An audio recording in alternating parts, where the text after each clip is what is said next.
They would nap with her, and even during her periods when she experienced bad cramps, they took turns taking care of her. They would give her lots of kisses and hugs, and I was truly happy to see my three favorite people getting along. I'm a pale man with white hair, and my boys favored that, while my wife is a dark-skinned woman. Once, my wife dropped off the boys, kissed them, and their classmates picked on them for having a dark-skinned mom. In retaliation, they claimed she was their nanny. We discussed it, and my wife chose never to accompany them to school again. My wife has always dreamed of taking a trip with her kids, a dream she's had since childhood when she went on such trips with her parents. She told me about it, and we went together to visit the place first. She hadn't seen it in a long time and wanted to make sure it looked the same as she remembered.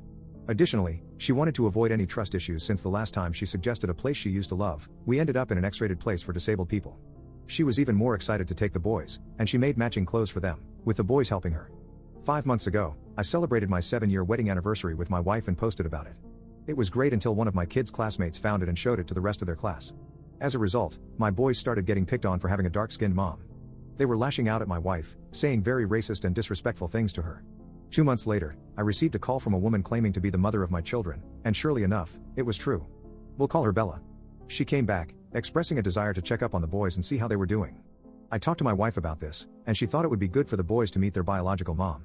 They met, and a month later, my wife's trip was approaching. The boys suggested that Bella come along, but there were only 4 tickets. This trip had been planned and booked 3 years prior, making it difficult to accommodate a 5th person since most of the events had sold out tickets. My older son suggested that Bella come instead of my wife since it's a family trip. My wife started to beg and plead with them, stating that they had been planning this trip for a long time, and it was supposed to be their trip. I told the boys that Bella would not be going on this trip. The next day, I went on a business trip for 2 days. While I was away, there was a party that the boys asked to attend, but I had explicitly said no, and instructed my wife not to let them go either. Despite my instructions, the boys attempted to go, and when my wife reminded them of what I said, they told her she wasn't their mother and to stop acting like it. I reiterated that it was an order, and she couldn't let them go. The boys blamed her for their biological mom not being able to go on the trip, and long story short, one of my boys slapped her. I came home on Saturday morning, as I always do because everyone is usually home, and they all wake up early to greet me. My wife would typically be making something delicious with loud music playing, and my boys would be arguing over something before running to hug me.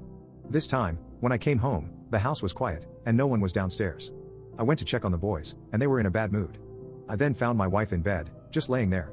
I later found out what happened, scolded the boys, and canceled the trip. They begged and pleaded with me and apologized to my wife. She said there was no need to cancel the trip since I had spent so much money on it. So, I suggested she go with Bella and the boys. She pointed out some safety concerns since we don't know Bella very well, and she's not exactly strong, so she forced me to go. While on the trip, I called her a lot, but she preferred to text. A week later, we got back and noticed the plants were dry, even though my wife prides herself on her garden. The inside looked exactly as it was when we left. I checked our house alarm system and noticed the door hadn't been opened since it closed when we left. I found my wife lying in her sewing room with all of my drinks, even though she was previously not a drinker. I also noticed all of the clothes she made for the trip had been cut apart. She continued not to speak or move for the next 2 days, so I had to bathe her, but she wouldn't take any food. After some time, she started to eat and held me back when I would hug her, and we finally talked. I apologized for everything that had happened, and she accepted my apology and forgave the boys.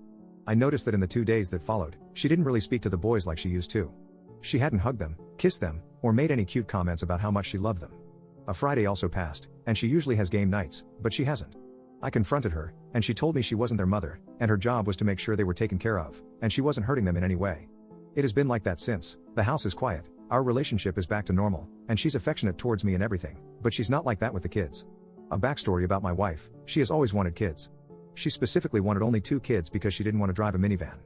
Before we got married, we talked about having kids, and she told me she didn't want any since she already had 2 boys. I asked twice after that because I make enough, and we have a 6-bedroom house, so it wouldn't be a problem. But she gave me the same answer, telling me she already has 2 kids. Today, she told me she wanted a baby. I feel if I do agree, she will completely let go of the kids we have now. How should I go about this? Update 1. I followed the advice that everyone suggested. Here's an explanation that I didn't have before. Last school year, the boys took a trip to DC where they stayed with their friend whose uncle was dating Bella. They talked, and Bella told them how she had been looking for them, missed them, and so on. Everything was going well, they were telling her about their lives and how they live, basically sharing how well off we were. Then they mentioned my wife, and she told me how she was happy for my wife, but that she had always loved me this entire time. It's important to note that we didn't even know each other's names until my parents were involved, so discovering this was just odd. She basically told them how she has been trying to fix our relationship, but I moved on, and I guess this is where the hate towards my wife started. I arranged a meeting with Bella and the boys, and asked Bella in front of them if she wanted custody. She went on a long rant about how she doesn't have any money and wouldn't want the boys to change their lifestyles living with her. As much as I didn't want to, I showed the boys the contract she signed and told them how she wanted to get rid of them, and that we had to pay her to keep the pregnancy.